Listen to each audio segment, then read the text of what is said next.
1 million from last year and marks the fourth year in a row of record demand. More Americans say they're opting for a cruise because the all-inclusive costs are more budget-friendly and the cost of flights and hotel rooms have been increasing. Shares in cruise lines, Carnival, Royal Caribbean, and Norwegian Cruise Lines all up in the past 6 months, outpacing the S&P 500. Another investment, Pokemon and sports trading cards. They are rising in popularity ahead of the holiday season. Target reports sales are up 70% compared to the same time last year. Walmart is also seeing a spike in trading card sales. Analysts say while many people add to their collections because of nostalgia, the growth is connected to millennials and Gen Z who consider the cards an investment. Some Pokemon cards have seen a nearly 4,000% return on investment.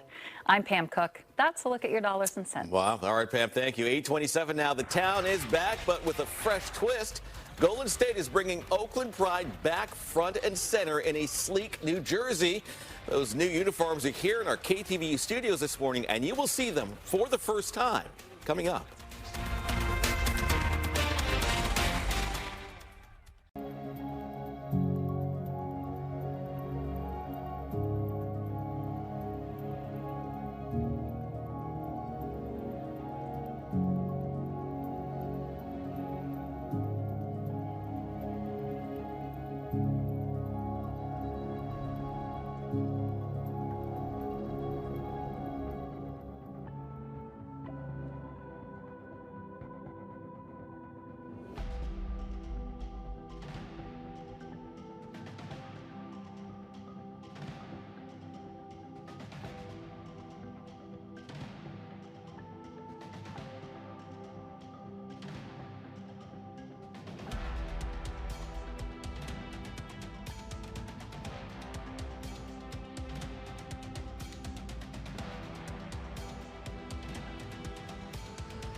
The San Francisco 49ers remain at the top of their division after a bounce-back win against the Atlanta Falcons.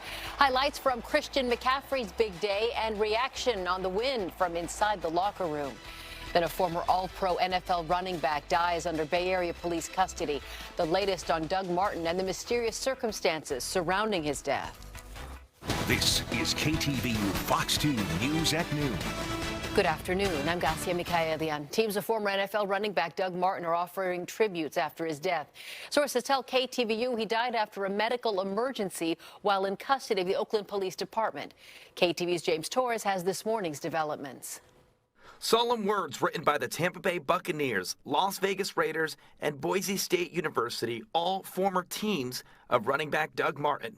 So he was a first-round pick that came in and kind of exceeded expectations when the Tampa Bay Buccaneers selected him at number 31 overall. His first year was incredible. I think he rushed for over 1,400 yards and scored a bunch of touchdowns. Nicknamed the Muscle Hamster for his short height and big build, he became a fan favorite at Tampa before finishing his career with a short stint with the Raiders in Oakland. He's not played in the NFL since 2018. I have not heard a thing about Doug Martin from like his last snap in the NFL to yesterday when we found out the news that he had passed away. Police say early Saturday morning they got a call about someone breaking into a house in the East Oakland Hills. They also received a call from the same address saying someone was experiencing a medical emergency. When officers arrived, sources say they found Martin, who briefly resisted arrest. They noticed something was wrong with him and called paramedics to take him to the hospital. Martin's family releasing a statement confirming his death without many more details. In 2016, he was suspended for 4 games for violating the league's performance-enhancing drugs policy, accused of using Adderall. At the time, Martin committed to entering a treatment facility. The Alameda County coroner will officially rule how he died. Martin was 36 years old. Reporting in Oakland, I'm James Torres, KTVU, Fox 2 News. Chaos in the East Bay as police in Pittsburgh raided a home in an apparent drug bust. Saturday, Pittsburgh police say they had a search warrant for the home on Seward Drive in a gated community. One neighbor tells us several people ran from the home and jumped a fence before being arrested. Hazmat workers then showed up to remove bags of fentanyl. Endangers this community, not only because that house could blow up because they're manufacturing drugs, but secondly, it's a danger to the community by bringing in rivalry. Somebody could come in here that is in competition with them and shoot up these houses. One of our family members can get hit, a child could get hit, anything could happen. Neighbors also saw hazmat teams remove what appeared to be drugs from a U-Haul van. Across town, officers also raided another home on Gymno Avenue, where police say they seized drug-making equipment and fentanyl. Today's the last day California residents can register to vote in the upcoming special election. This morning, state leaders held a news conference to talk about what voters need to know ahead of that November 4th election. People can register online by 11:59 tonight or submit a paper form to a post office or library as long as it's postmarked no later than today. Attorney General Rob Bonta is urging people to turn in their ballots early. Recent changes in the U.S. Postal Service could impact whether a ballot gets counted if it's turned into a post office or a USPS mailbox on Election Day. This is a change. I want to highlight this. This is true for any community that is more than 50 miles from one of California's 6 regional mail processing facilities. Those who missed today's deadline to register can complete a same-day registration up to and including Election Day at the Registrar of Voters Office or any voting center. This Monday marks day 20 of the federal government shutdown. Senate Republicans and Democrats are still far apart on reaching an agreement on a short-term spending plan that would end the standoff. The main sticking points are still health subsidies and other federal spending programs. Thousands of federal workers remain at home as the finger-pointing continues on Capitol Hill. House Republicans are now heading into their 4th week of vacation. They continue to cancel votes. They have no interest in doing the business of the American people, and that's unfortunate. I refuse to allow us to come back and engage in anything until the government's reopened when the Democrats do the right thing for the people. They're playing politics, and we have to use every ounce of leverage we have to make sure they do the right thing. The shutdown is now the 3rd longest federal funding lapse, behind only the shutdowns of 1995 and 2018. New at noon, another Trump official promising to send the National Guard to San Francisco. This morning, Homeland Security Secretary Kristi Noem commented on the administration's intentions at a news conference in Florida. We continue to have targeted operations in many, many cities, but also very focused on those where challenges are still remaining, such as Portland, Chicago. We're in Memphis as well. We're going into San Francisco at the direction of the president as well.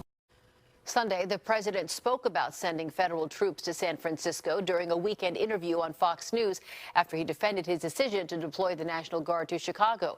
He says he may invoke the Insurrection Act to do it. Go to San Francisco next. We're going to go to San Francisco. The difference is I think they want us in San Francisco. San Francisco was truly one of the great cities of the world. And then 15 years ago, it went wrong. It went woke. San Francisco city leaders continue to push back against the president, calling his idea totally political. They say recent crime statistics show San Francisco's on track this year to have its lowest homicide rate since the 1950s. New this afternoon, federal prosecutors say they're no longer pursuing a federal charge against labor leader David Huerta. Huerta is the president of SEIU California. He was arrested in June at the beginning of ICE raids in Los Angeles.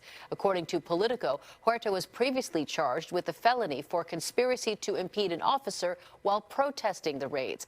Last week, prosecutors reduced that charge to a misdemeanor. Huerta's attorneys are seeking to get the charge dismissed. A federal judge is demanding answers from ICE and Border Patrol leaders about their tactics, including the use of tear gas. The judge will determine if the government violated a court order when agents used tear gas against protesters and residents in an immigration crackdown in Chicago. The lawsuit says the tear gas violated people's constitutional rights. It's the latest in a series of confrontations between judges and Trump administration officials. A judge also ordered federal agents who have body cameras to turn them on during immigration arrests and while interacting with protesters. The San Jose Sharks organization is apologizing after allowing what many consider an offensive message to be displayed on the Jumbotron. During Saturday night's game against the Pittsburgh Penguins, which fell on Hispanic Heritage Night, a message appeared on the Jumbotron that appeared to support federal immigration efforts, which have largely targeted Latinos. Video taken by fans and posted on social media shows the screen, which read, "SJ Sharks fans love ICE. Get 'em, boys." Very inappropriate. I want to say that. Because honestly, the Sharks should do better. They should do some pre-checks before any of the messages go out. I just think it's very rude. You know, that's very offensive. You know, especially we're in a big Latino community, and you know, that's poor judgment of whoever posted that. The team issued an apology later during the game that said an offensively worded message which had been externally submitted was inadvertently displayed on the in-arena scoreboard. Shark Sports and Entertainment deeply regrets that this message, which does not meet our organization's values, was not detected during our standard review process. The Sharks organization sincerely apologizes for this oversight. The team said it's investigating how the message got onto the Jumbotron and who submitted it.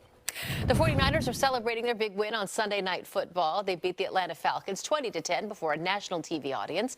After the game, KTVU's Joe Fonzie went to the Niners locker room to get reaction to the victory. The 49ers have been lamenting their lack of run production all season. That is not the case after their win over Atlanta.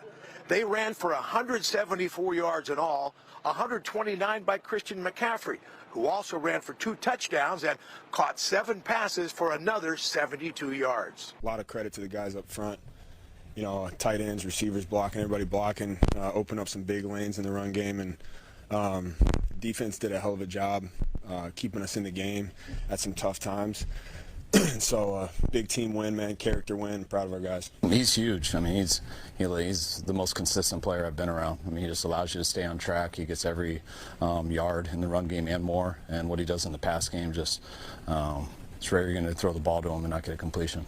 Perennial Pro Bowler, All-Pro, into the fold, whether pass or run. It's going to make a huge difference. The other pregame storyline was the 49er defense and the absence of that unit's heart and soul, Fred Warner.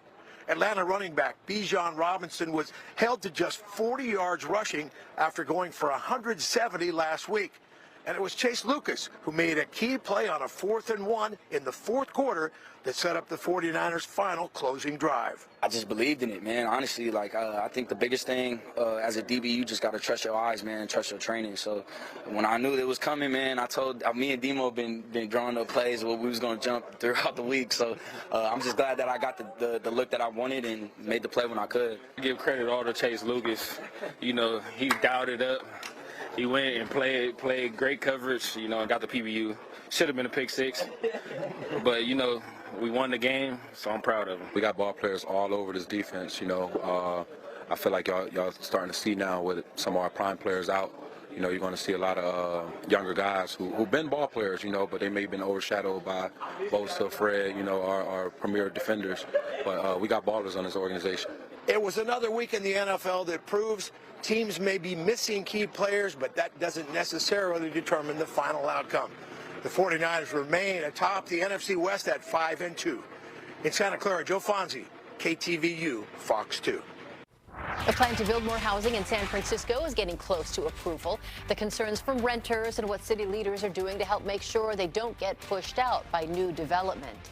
Nationwide, millions rallied for the second No Kings protest of President Trump's time in office. A look at what happened here in California.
Happening today, San Francisco's upzoning plan enters its final phase. City supervisors are expected to approve the final amendments to the plan today, which would allow housing developers to build taller and denser buildings in the northern and western neighborhoods of San Francisco. This would exclude historic buildings in low-income areas. Supporters say taller, denser buildings will bring down the cost of housing, but critics say it'll displace residents and businesses. Let's take a live look here in San Francisco. City leaders holding a news conference right now on the steps of City Hall ahead of the vote on that upzoning plan. Several supervisors are laying out their plans to protect renters' rights and advance affordable housing legislation. Speakers at the news conference include supervisors Connie Chan, Shaman Walton, Cheyenne Chen, and Jackie Fielder. Organizers say more than 7 million people took part in Saturday's No Kings Day demonstrations across the country to protest President Trump and his policies. The marches and rallies included dozens of large events across the Bay Area.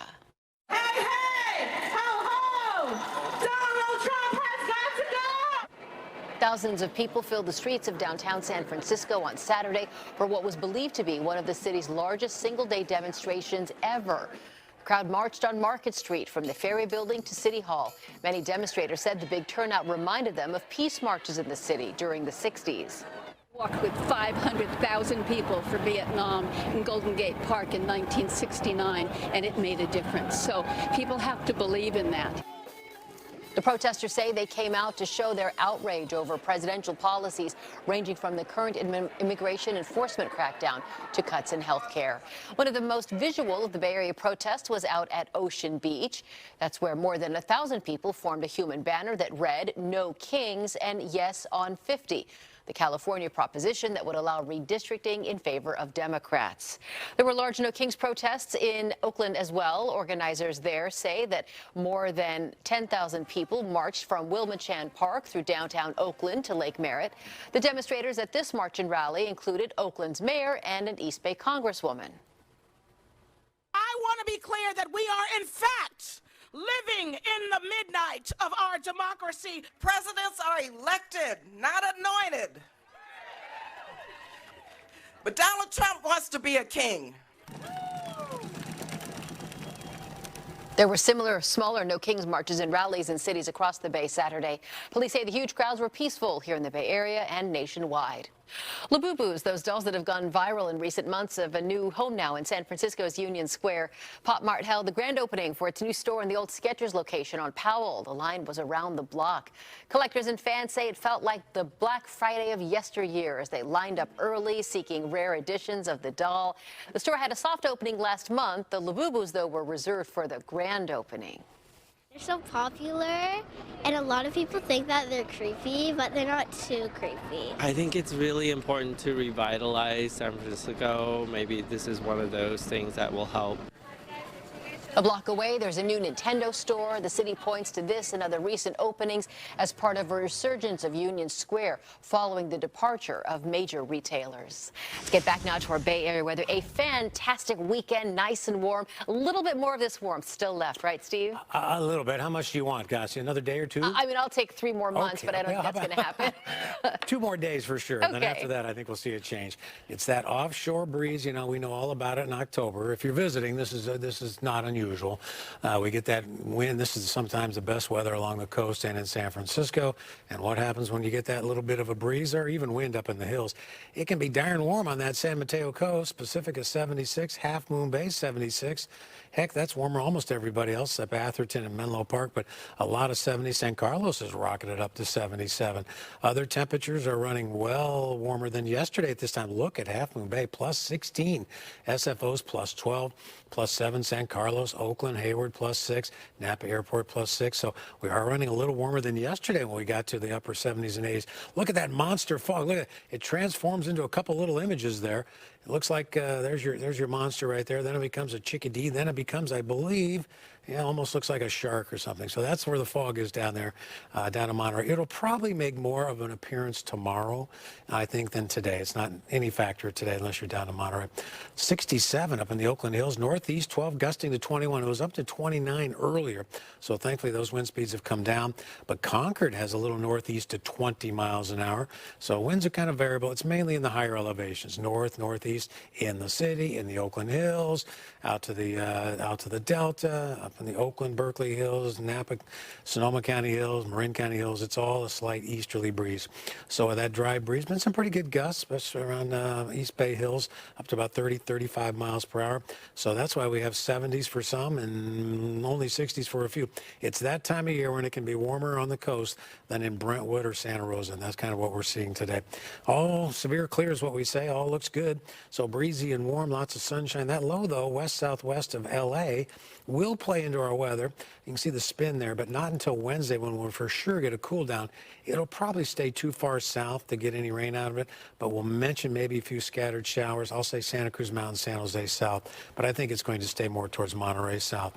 That's the system, but that'll be leading to the big cool down. It's the question for Saturday, late Saturday, Sunday. It does look like we'll get some rain, but almost all of it is now focused more towards the north. We might get a little nuisance rain on Saturday, but the heaviest amounts for sure look like they're going to stay a little north, but it's a close call.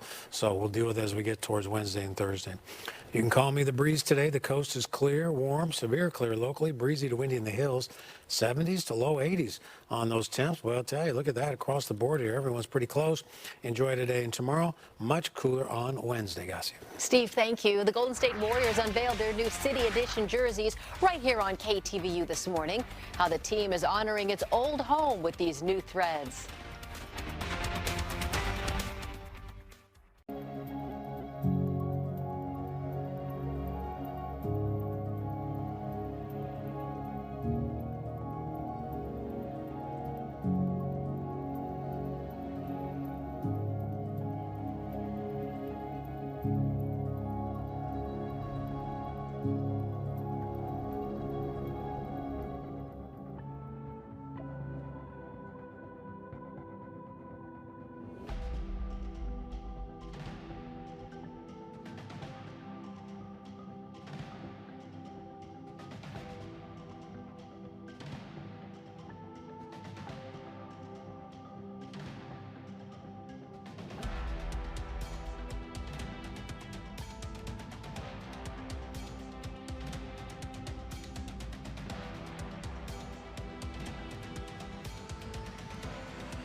Today, Oakland is kicking off a week of celebrating love as Love Life Week gets underway. A celebration is in honor of 16-year-old Loisha Lacey, who was killed in a shooting 28 years ago today.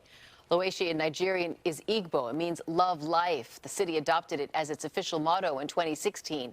This morning, city leaders and Loisha's father gathered to announce Love Life Week. Events this week include a candlelight vigil, community cleanup, a comedy jam, and a forum on violence against women.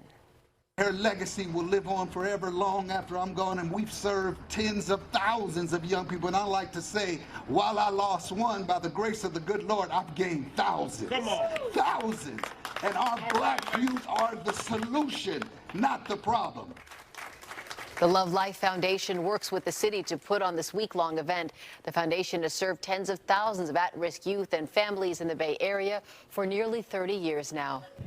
The Warriors unveiled their new City Edition jerseys for the season. We gave you a first look at those jerseys on KTVU Mornings on 2 today, the 8 o'clock hour. They bring back the town logo, celebrating the team's Oakland roots. The brown and cream color scheme represents the Oakland tree. The city will also unveil a City Edition court to match the jerseys. City Edition jerseys are meant to celebrate the unique culture and history of each team's city. Of course, the Warriors moved across the bay to San Francisco in 2019 and say celebrating the team's old home in Oakland was a no-brainer. When we think about what Oakland has meant to us, we played here for nearly 5 decades. We won 4 championships here, and we continue to invest in the Oakland community to this day. We work with investing in our school teachers, refurbishing school libraries, renovating local basketball courts. The new City Edition uniform debuts next month against the Jazz with a community block party to celebrate the night before. As protein powder becomes increasingly popular, a new study is urging people to be more careful about which brand they buy. A new Consumer Reports investigation finds many protein powders and shakes have high levels of lead. Researchers tested 23 protein powders and ready-to-drink shakes from popular brands. About 70% exceeded a level of concern for lead, which is 0.5 micrograms a day.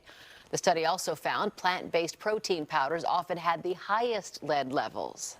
Overwhelmingly, the plant-based ones had some of the highest lead levels, often 9 times as much as the dairy-based counterparts. And kind of how that happens is plants naturally take up whatever is in the environment around them. In an ideal world, that's nutrients, but if in the soil, air, or water, if there's a contaminant like lead, then it will take that up too.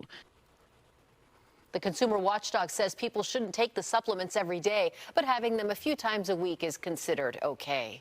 Meanwhile, caught on camera, a pair of bears broke into a gym in Aspen, Colorado. The gym owner says the black bears ransacked the place and helped themselves to protein shakes, supplements, and coffee. One got into an ice bath. They were inside for about 2 hours, wasted about $400 worth of the protein shakes. Bears are extra active right now as they work to fatten up before hibernating for the winter. Next at noon, the ceasefire between Israel and Hamas is getting put to the test. Israeli military launching a heavy wave of attacks. The new accusations and threats coming from Israeli leadership. Then trouble for commuters on BART this morning. Major delays temporarily shut down multiple lines where the problem started and how it impacted service.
New this afternoon, service has been restored at BART after a major delay in the Transbay tube on the San Francisco line caused problems in all directions this morning.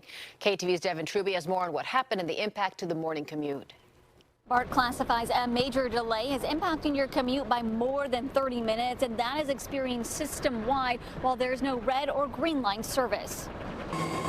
There's probably limited service through the tube at this time, and there's no red or green line service. BART service has been restored, but Monday morning around 6 a.m. was the start of system-wide delays. One of our trains was going through the Transbay tube when the train operator heard a loud pop. The train was able to get out of the tube, and what we did at that point is we sent an out-of-service train in to inspect the tube. When that train went in, that train operator reported seeing smoke. That track was then closed, stopping green and red line service, creating packed trains and platforms. Honestly, I'm tired of it. Like, I live all the way in Pleasanton. I got to come all the way to San Francisco. Then I get off work at 7 in the morning and have to deal with this. It's like absolutely crazy. BART was able to continue service to all stations, but could only use one track, which is why delays were system-wide. Trains backed out of Embarcadero Station to change tracks and pull up to the other platform. This is the tricky part. This train came in as a Dublin-Pleasanton bound train. You can see it right there. It says so on the sign. That is not where this train is going. It's going to go back up, and it is now a Daly City train. So that is one of the confusing parts, the signage not matching up. Kind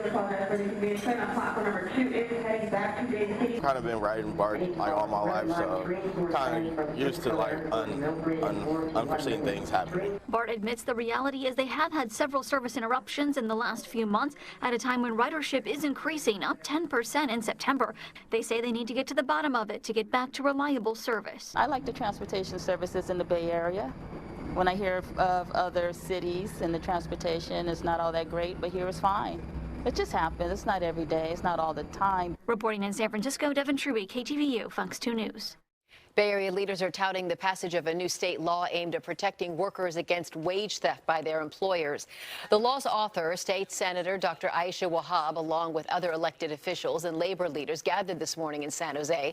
Senate Bill 261 imposes fines on employers who ignore wage theft judgments imposed by the state labor commissioner's office. If an employer refuses to pay the judgment for 6 months, they'll face additional penalties of 3 times the amount they owe. Senator Wahab says wage theft is a serious crime happening at a staggering scale. Wage theft hurts everyone. When workers can't pay their rent and become homeless, their families suffer.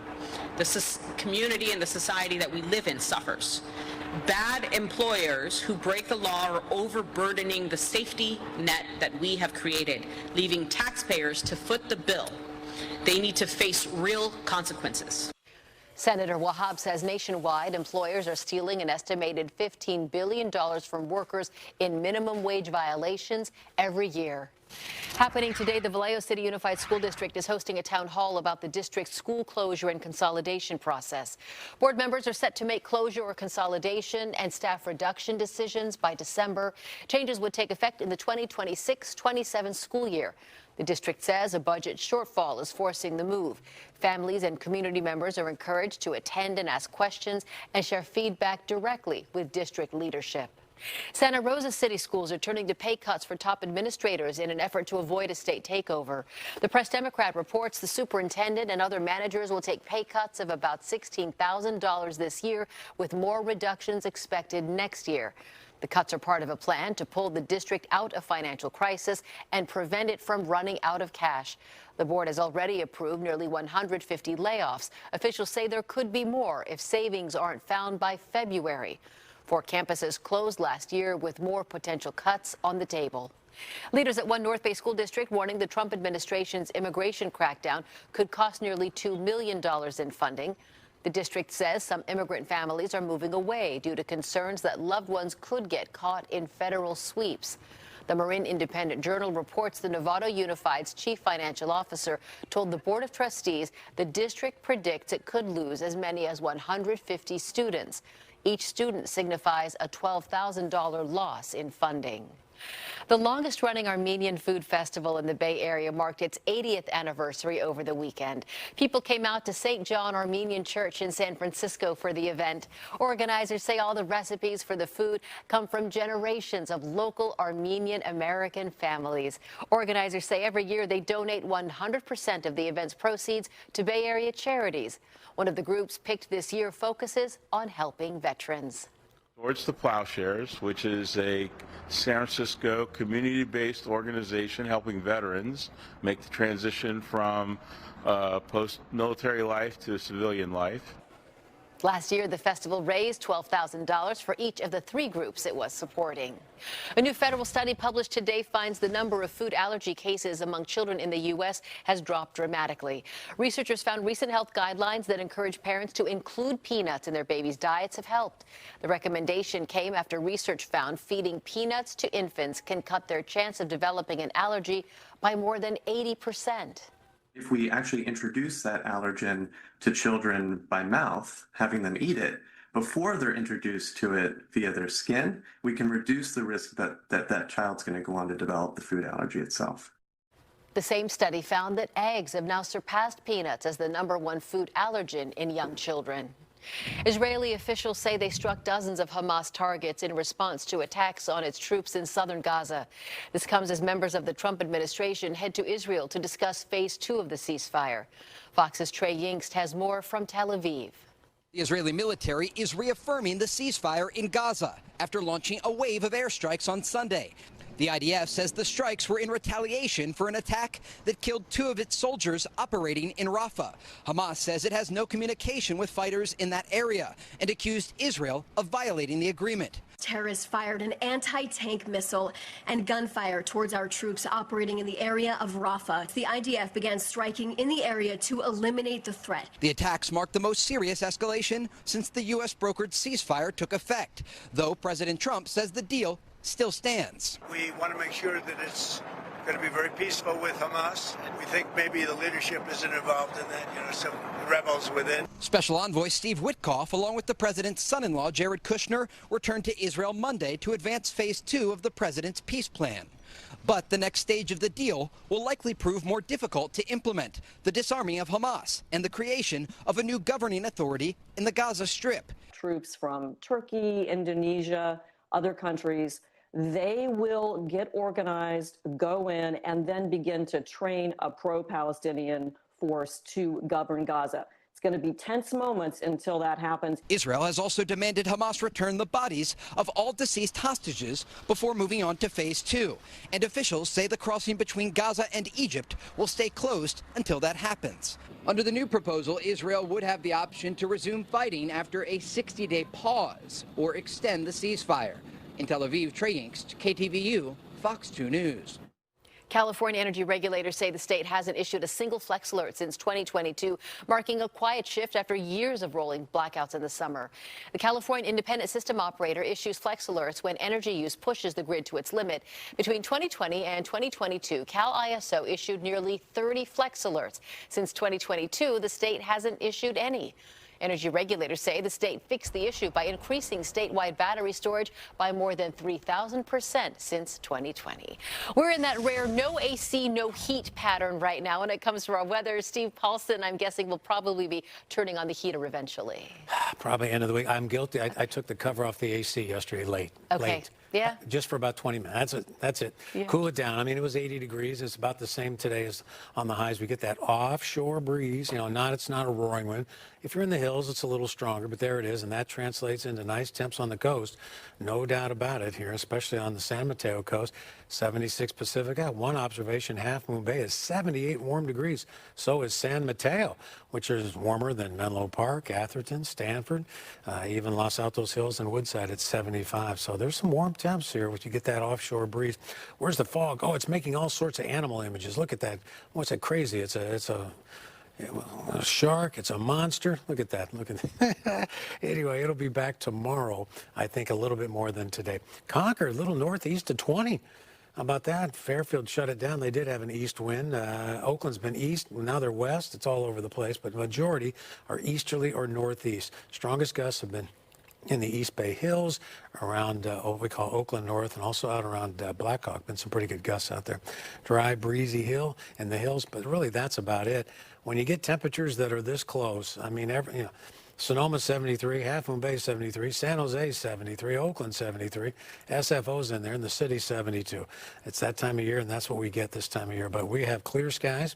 There's a little low west-southwest of LA, and that's what's giving us, along with the high building into the north, that offshore breeze. See the circulation on it. It's going to move, though, on Wednesday, which will give us a big cool down. Could be a few splash and dash little guy showers. I'll say Santa Cruz Mountains, Santa Clara Valley. Probably will stay south, but we'll mention it. It will no doubt bring temperatures down a good 15 degrees by the time we get to Wednesday. Question is, what happens on the weekend? There'll be a big system up in the Pacific Northwest. How much are we going to get here? Half the forecast models are dry for us. The other half are showing some rain. It's a fine line. I've drawn the line about Marin County, San Pablo Bay North. We'll see what they do in the next couple of days. Call me the breeze, especially if you're in the hills. It's sunny, it's nice, it's mild to warm. Even on the coast is just as nice as inland temps. 70s to really low 80s. And tomorrow, about the same. I think there'll be a teeny bit more fog. Here comes your cool down Wednesday. We'll have nice level off weather on Thursday, Friday. Big change on Saturday, Gassia. Steve, thank you. A life-changing trip overseas for a group of young Bay Area athletes. Why the young men say this trip was about a lot more than the sport they grew up playing.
A group of high school basketball players from the Bay Area is sharing stories about a life-changing summer trip to Europe. It was part of a nonprofit initiative called See the Court. KTVU's Claudine Wong sat down with some of them who say the trip was about much more than sports. Ready. Trip of a lifetime for the youngsters and myself, so I'm super excited. For these young men, it was a trip that took them farther than they'd ever been. Nah, I ain't know. All I know is we was going to Europe. And I didn't know where it was going. Right. I never heard of it till we went. No, I didn't know where it was. In July, 11 young men from the nonprofits, Elevated Legacy in Oakland and Play Marin in Marin City, and the Marin County Cooperation Team traveled to Prague. Getting that passport, too, it was just great. I ain't gonna lie. The The trip was called See the Court, an opportunity to use basketball as a vehicle to introduce these teens to a global dialogue. At the airport, it was definitely like, okay, guys, this is for real. This is definitely happening. After more than 12 hours of airplane flights, we finally landed in Prague. I don't know about everyone else, but I was exhausted. Exhausted and in a place a world away from home. Hey guys, so right now we're at an ice cream shop. Ice cream and whipped cream, that's how she's making it right there. No, look. Now they are sharing what the experience meant to them. When I thought about my mom, it made me worry, like about what was going on back at home. And I really do think that the cohort coming together and getting a chance to experience it with each other allowed for them to grow in ways that they may not have otherwise. They trained with their Prague counterparts. Basketball just brings everybody to the court. It like, you can make friends there, or it can like crush your dreams. It can really do anything for you. And going beyond the court meant facing new problems. They put the wrong gas in the wrong car. We were supposed to use diesel after our car was really low, and now it ain't running. And looking deeper. The physical place itself was shared, but the ways that we inhabit space is so unique to the individual, and being able to show up as you are fully and honestly, that is the greatest gift that we give to one another. The trip was sobering. Right here we are at the concentration camp, where over 30,000 people lost their lives, I believe. Just hearing that number is very tragic. This is at the entrance of the church with human remains inside. During the Black Plague, people would bring the dead bodies to this church because at the time period, they thought that the soil would make the bodies decompose faster. So over time, the bodies would pile up and they had nowhere to put the bodies, so they put them inside this church. The biggest surprise, how much castles they had. I didn't know they had that much, like, I thought it was like more castles than it was like actual buildings. So here's being explaining the angles and stuff of this. I forgot what it's called, but it's for fighting and defending the castle. It challenged players to rethink the game and the world. Even the sadness of going and seeing what took place with the Jews in the concentration camps also kind of allowed us to have conversations with our males, which is majority black, around the slave trade. What does it mean to worship? Or what does it mean to be able to express your religion in the way that you feel comfortable, right? And those are really complex questions for anybody to answer, let alone somebody who's between the ages of 13 to 17. And even now, back at home. Whether I'm in Prague or Oakland, the court is still mine. It's where I can create, connect, and grow. The impact endures. I see the world a lot different than what I used to see because I feel like it's a lot more opportunities out there for me, especially with these programs and stuff. I want to get to a place where I'm able to help people accomplish their dreams earlier than they want to. I feel like I came out more positive and, you know, just strictly finding the purpose in things. These are stories that matter. Because they're going to start sharing their story even more and start learning that their story has impact and that it's valued. Because too often we're told that our stories don't matter. I think that the outside experience complements the inside experience. Once the trip is over, then we could do the inside work. Work that gives purpose. Shout out to all the grown-ups that made this trip happen. It's a trip that planted a seed that continues to grow. This is going to last a lifetime, and this is just the beginning. Claudine Wong, KTVU, Fox 2 News. We just got some new information here on a developing story in Oakland, the death of former NFL running back and Bay Area native Doug Martin. The Oakland Police Department just confirmed Martin was involved in a break-in at the home where he was detained up in the hills in East Oakland over the weekend. OPD says officers struggled to detain him and that he became unresponsive after being taken into custody. Martin was taken to a hospital where he later died early Saturday morning. Martin played 6 seasons with Tampa Bay, finished his career with the Raiders in 2018. Our Henry Lee is on the story. He'll have the developments for us coming up today on the 4. Happening today, city leaders in Palo Alto are considering putting more parking restrictions on RVs amid mounting complaints from some residents. The restrictions would include stopping vehicles without a valid license from parking on public streets. Residents have complained about illegal sewage dumping from people living in RVs, as well as rodents and increased trash. Nearby Mountain View just also banned RVs from parking on most of its streets. Meanwhile, more than 60 Bay Area leaders are in Texas looking for new ways to deal with homelessness. Leading the 2-day trip, the Bay Area Council and the group Beyond Homeless. Oakland Mayor Barbara Lee and state senators Josh Becker and Dave Cortese and other leaders will tour 2 nationally recognized programs that have been successful in helping people move out of homelessness. They say they hope to bring back some of that success to the Bay Area. Amazon's cloud computing service is recovering from a major outage that disrupted online activity around the world this morning. Fox's Caroline Shively has the latest from Washington, D.C. Everyone from remote workers trying to log on from home to teenagers trying to use Snapchat got blocked Monday morning when a service interruption by Amazon Web Services basically broke the internet. It does really emphasize and underscore how vulnerable we are as a country when we have so much of our basic services going through one tube that can be cut off like this. AWS is the service provider behind almost a third of the global cloud infrastructure. Around 3 a.m., there was an outage at AWS data centers on the East Coast. That caused apps and websites, including Ring Doorbell and sites like McDonald's, to be knocked offline. Even Coinbase, the massive cryptocurrency exchange, said its services were unavailable. It does have this cascading impact where one system goes down, then another, and then suddenly half the internet is gone. Gaming sites like Roblox and Fortnite were also impacted, so were streaming services like Prime Video. Travelers using airline websites, including United and Delta, complained they couldn't check into their flights or had missing seat assignments. We got here, the line was all the way down at the end. It was a little jarring. Hopefully we still make our flight. While Amazon investigates the outage, this one only lasted a few hours compared to a day-long one last year because of a faulty update by the cybersecurity firm CrowdStrike. In Washington, Caroline Shively, KTVU Fox 2 News. The most famous museum in the world is closed for a second day after a daring heist. The latest on the theft of priceless jewels from the Louvre.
The most famous museum in the world, the Louvre in Paris, remains closed today after thieves broke in and stole crown jewels. Fox's Greg Palcott is in London with the latest. Sounds like an inside job or something. Tourists and locals of the world's most visited museum are still in shock following a daring jewel heist worthy of a Hollywood movie. On Sunday morning, a truck with a crane was parked in front of the Louvre in Paris. Thieves then rode up the facade, forced open a window, smashed display cases, and made off with priceless Napoleonic jewels. These are professionals. Organized crime today targets art objects, and museums have obviously become targets. The whole operation only took about 4 minutes. The thieves escaped on motorcycles, and a massive manhunt is now underway. We failed because someone was capable of putting a crane truck in the open in the streets of Paris to have people walk up and take priceless jewels. And experts say French police are in a race against time, with the thieves likely breaking up the jewels to have them recut. Once they're been cut into smaller jewels, the deed is done. It's over. Meanwhile, the Louvre remains closed for a second day. A sign outside says the closure is for exceptional reasons, disappointing thousands of ticket-holding tourists. Most say they understand the need for the closure, even if it means leaving Paris without seeing the Mona Lisa. I think they should have announced the closure last night rather than this morning after everybody was already in line. But it's a shame. Police say the thieves made off with 8 objects. The 9th, the crown of the Empress Eugenie, was found outside the museum in London. And Greg Palcott, KTVU Fox 2 News. Some of actor Gene Hackman's most prized possessions will go to the auction block in New York City next month. They include 3 of his Golden Globe Awards, movie scripts, and other memorabilia from his career in film. The money raised will go to charity. Hackman left nothing to his 3 children in his will. The 95-year-old actor and his wife were found dead in their New Mexico home in February. Hackman died of heart failure. His wife died of a rare rodent-borne disease. A global movement is helping people reevaluate their relationship with alcohol as the holiday season approaches. I know you've probably heard of Dry January, but now a similar challenge is gaining momentum. It's called Sober October. People abstain from alcohol for the whole month or drink less to enjoy the positive effects on their bodies and minds. Many see it as a way to give the body a rest before holiday celebrations begin. Might start to feel a little bit more energized, a little bit more mental clarity. You might start to feel a little bit more adventurous. Ideally, though, we really don't want alcohol in our nutrition intake at all. It can increase our risk for developing symptoms of anxiety, depression. According to the CDC, 178,000 people die from excessive alcohol use in the United States every year. Experts also say that alcohol consumption significantly increases during the holiday season. While most families can't wait to go trick-or-treating on Halloween, it can be a nerve-wracking time for children with food allergies. Food allergies among children have increased significantly in the past 2 decades. According to the CDC, about 6% of children had a food allergy in 2021. One allergist says that parents should watch their children carefully.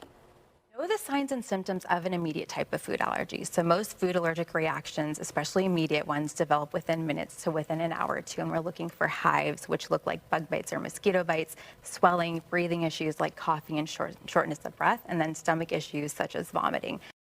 The doctor also suggests parents bring allergy-safe foods for their children to snack on to help prevent them from digging into their candy bags in the middle of trick-or-treating. Other people are celebrating Halloween in unusual ways. Up in Northwest Oregon, they're carving out their own fun, hollowing out giant pumpkins and racing them on the water in an offbeat regatta. The annual event brings in crowds from far and wide. The 4-year pumpkin race veteran, whose boat this year weighs in at more than 1,300 pounds, says the pumpkin boats are hard to navigate and that it's the electric atmosphere that keeps contestants going. The crowds will give you the energy you need to get around, especially when you make it to that turn and you're tired. They'll cheer you on. It's exhilarating. It's an exciting thing. It's different. It's new. It's fresh. So I am excited to see that. Other paddlers opted for smaller pumpkins. Win or lose, the pumpkin paddlers say it's all about having fun.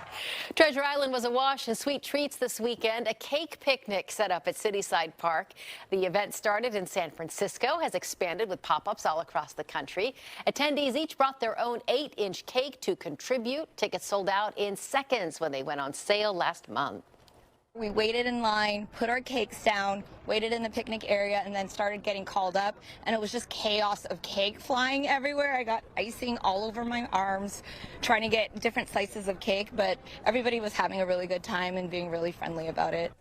Organizers say this was the largest event so far, with more than 2,000 cakes on the menu. One of the founders says he had the idea during the pandemic because he felt like people were craving community. Food and just cake in general bring people together, regardless of what their beliefs are. Food is that one thing that will always bring people together because it's the one thing people can agree on. The founder says his ultimate goal is to fill an entire stadium with cake. We appreciate your joining us, I hope, every day for KTVU Fox 2 News at noon. A quick reminder, if you haven't downloaded that Fox Local app, we'll pop up that QR code one more time. It's a great way for you to keep Fox 2 with you wherever you go. Of course, you'll get our live newscast, weather updates, breaking and developing stories for all your streaming devices. We get to meet you back here for our next newscast at 4, but stay tuned because Like It or Not is up next. Kicking, dragging, beating, and detaining some of them for days. Let me repeat, they were American citizens. Take Maria Greeley, a Chicagoan and U.S. citizen detained by federal agents earlier this month in Chicago. She showed them her passport, but they zip-tied her and held her for hours because she, quote, didn't look like someone named Greeley. Let me give you another example. On October the 3rd, Juan Munoz, trustee for the township of Oak Park in Illinois, stood with protesters outside the ICE Broadview processing facility, along with other elected officials. Federal agents picked him out of the crowd, shoved him to the ground, and arrested him while they left his colleagues alone. They held him for 8 hours. Why did they hold Juan Munoz for that long and not his colleagues? He was a person of color. Does this sound like the work of an administration set on reducing violent crime? I think not. All right, Senator Dick Durbin there speaking on the floor as this government shutdown continues. In just moments, everyone, we will be hearing from President Trump live at the White House. We will be bringing that to you as soon as it does get going. But we want to go to some other top stories that we are following for you, including the tragic death of an ex-NFL star, Doug Martin, identified as the suspect who died in Oakland police custody earlier this past weekend. We want to get the full breakdown right now from TMZ. Let's bring in our friends over there, Edward Lewis with TMZ Sports. Great to have you on, Edward, and give us the latest updates, what you are hearing in this case. I wish I could give you a lot of updates, but frankly, I don't have them. I'm being honest here. I think I've spent roughly 3 or 4 hours making phone calls to officials, to cops, to neighbors, to anybody involved in this. And frankly, we're not getting much. All we know right now is basically what you just stated. At around 4:15 a.m., Doug Martin was allegedly burglarizing a home, and he was involved in some kind of scuffle with cops. And afterwards, shortly afterwards, he died after they placed him in possession or in custody. So I don't have too much more. The one thing I can tell you is after searching a bunch of public records, I do know that he has relatives who have lived or currently live on that street. Outside of that, though, I mean, your guess is as good as mine as to what's going on in this case. Yeah, so it's obviously very fluid right now, but yeah, it just seems like a bizarre situation that unfolded. And now, again, it's going to take some time usually for the toxicology reports to come to see what, if anything, was in the system as well that led up to this. Yeah, nobody knows like what even happened. Like, was he in his relative's home that had been on that street? So was this even a burglary? Was it a burglary maybe gone wrong? You know what I mean? Was he just trying to enter his own house or his own relative's house? So there's so many questions here. And I've spoken with one high-ranking source in the Alameda County area, and they told me that the Oakland Police Department currently has a media hold on releasing anything. So we're all kind of at the mercy of the Oakland Police Department and what they want to reveal. They just sent us a statement just a few minutes ago, and that one just basically named Doug Martin. Their initial statement didn't name him. So they've named him now. We're at that point, but still they're saying the family has requested privacy and they're kind of moving forward with their investigation. So. Yeah, difficult situation for everyone involved here in this one until more info comes out. But Edward, what do we know about really Doug as the player in the NFL? Maybe tell us a little bit about that. Yeah, I mean, he was a first-round pick by the Tampa Bay Buccaneers, and it didn't take him long to kind of explode into stardom. His first season was great. He rushed for over 1,400 yards and I believe 11 touchdowns. I think he was all-pro that season. The rest of his career, outside of one more year, was a little bit marred. He battled some injuries, and then he battled a suspension where he was accused of taking a banned substance. So there was some great years with him. There was 2 great ones and some not so great ones that were marred by injury and suspension. But the reality was he was one of the biggest fan favorites in the NFL. In fact, his nickname was the Muscle Hamster because he was so bulked up and ran just so aggressively. And he was a big-time fan favorite despite, like I said, only 2 Pro Bowl seasons in 6, 7, 8 years in the league. Yeah, no doubt. And wow, investigation obviously still ongoing to this bizarre story after those headlines we all saw, and TMZ continuing to break it down. Edward, thanks so much for joining us on Live Now from Fox as the story continues to be just developing right now. Thanks for all the info. We appreciate it. Of course, anytime. You too. Take care. All right, we will take a 2-minute break here on Live Now from Fox. We are moments away from President Trump to be making remarks at the White House. We'll be keeping an eye on that. There is also a podium set up just in case any White House officials do want to come outside and speak to the media. So we will continue to wait for the very latest coming up on Live Now from Fox, just moments away from President Trump to be hosting the LSU baseball champions. We'll be back with more on Live.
Welcome back to Live Down from Fox. I'm your host, Mike Page. Thanks again for continuing to join us here this afternoon, bringing you top stories, headlines, and of course, when breaking news happens, you know we have you covered as well. All right, we are keeping an eye on the White House. President Trump will be making remarks here in just a moment. In the meantime, I do want to take you out to Atlanta, where officials with the city as well as the police department giving an update to a situation that happened over the weekend where a man was threatening to use an AK-47 in the airport. And let's listen right now to the updates coming from this story.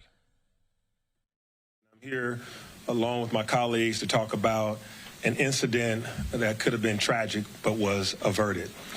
So we're joined here by the COO of this city, our chief of police, as well as Captain Shapiro from Sparacchio from Cartersville Police, as well as our FBI lead, Mr. Brown, as well as our, who else we have back here? Oh, we have Ricky Smith from Hartsfield-Jackson Atlanta International Airport. And we are here to talk about an incident that occurred at Hartsfield-Jackson Atlanta. Shearbon will give you a lot of details about that incident, but in particular, 27 or more lives could have been lost today because an individual came into Hartsfield-Jackson and after being reported coming out of Cartersville, Georgia, that had mental challenges. This individual, thankfully, his family went to the Cartersville police and shared with them what was going on, and they alerted APD, and APD and the airport were aware, and this crisis was averted. But this individual did have a semi-automatic weapon, and this individual was mentally challenged. And when you have those combinations together, it can turn out to be deadly. People that are mentally challenged, and he happened to also have been a felon from a few years back. So he's a felon with a semi-automatic weapon, and he's got mental challenges, and he's approaching the world's busiest and most efficient airport. This crisis, we're thankful to God and to good information and good intel and good people for this crisis being averted. Just a few weeks ago, we dealt with the CDC shooting that occurred in this city, where another individual coming out of Kennesaw had a mental challenge and a high-powered weapon and ended up killing a DeKalb County police officer and striking the CDC, as well as striking fear into the communities around. We also had an individual just last year in Midtown that was also seeking mental help with his parents, but ended up causing loss of life in that regard as well. We also had a Four Seasons hotel and residence, an individual with high-powered weapons and a mental health diagnosis. So what you're seeing is we are experiencing across the nation and even in this great city where guns and mental health challenges going together can propose a deadly scenario. But we're thankful that in this situation today, this crisis was averted. And so now I would turn it over to our police chief, Darren Shearbaum, to be able to give you more details about all of the aspects of this situation. Chief? Thank you, Mr. Mayor.